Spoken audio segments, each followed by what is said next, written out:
الحمدللہ رب العالمین الصلاۃ والسلام علیک یا رسول الکریم فاعوذ باللہ من الشیطان الرجیم بسم اللہ الرحمن الرحیم۔ ناظرین کرام، دوستو، بزرگوں، میری بہنوں، چھوٹے بچوں، السلام علیکم ورحمۃ اللہ وبرکاتہ۔ امید ہے آپ سب خیریت سے ہوں گے۔ اللہ تعالیٰ آپ سب کو خیریت رکھے اور اپنے حفظ و ایمان میں رکھے، ہم سب کا خاتمہ ایمان پر فرمائے۔ دوستو، آج کی ویڈیو کا بیان ہے یہود کو جزیرہ عرب سے نکالنا۔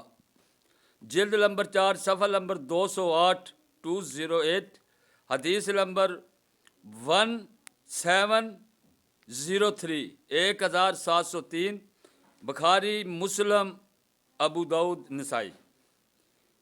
حضرت ابو ہریرہ رضی اللہ تعالیٰ عنہ نے کہا، ہم مسجد میں حاضر تھے کہ نبی صلی اللہ علیہ وسلم تشریف لائے اور فرمایا یہود کے پاس چلو۔ بس ہم نکلے، یہاں تک کہ بیت المدارس پہنچے تو فرمایا اے یہودیوں، اسلام قبول کر لو،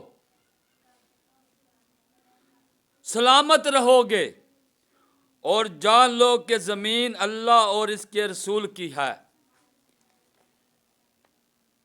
میں نے آپ کو اس زمین سے جلا وطن کرنے کا ارادہ کر لیا ہے۔ تم اپنے مال کا کچھ حوض پاؤ تو اسے بیچ دو، ورنہ جان لو زمین اللہ اور اس کے رسول کی ہے۔ یعنی کہ یہود کے پاس گئے، پہلے فرمایا کہ اسلام قبول کر لو۔ اگر آپ اسلام قبول نہیں کرتے تو اللہ کا نبی نے فرمایا میں نے ارادہ کر لیا کہ تم کو جلا وطن کرنے کا ارادہ کر لیا ہے۔ تم اپنے مال، یعنی کہ جو تمہارے گھر بار مال ہے، اسے بیچ دو جو اسلام قبول نہیں کرنا۔ اسے بیچ کر جو تمہیں ملتا ہے لے لو، ورنہ یاد رکھو، جان لو زمین اللہ اور اس کے رسول کی ہے۔